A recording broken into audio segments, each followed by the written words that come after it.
daughter, and I volunteer tutor at Lincoln. Today we're going to make avocado smoothies.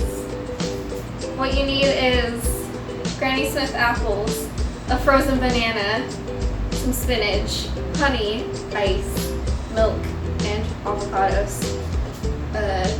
I have a half cup of milk, and so I'm going to start off with pouring that in here.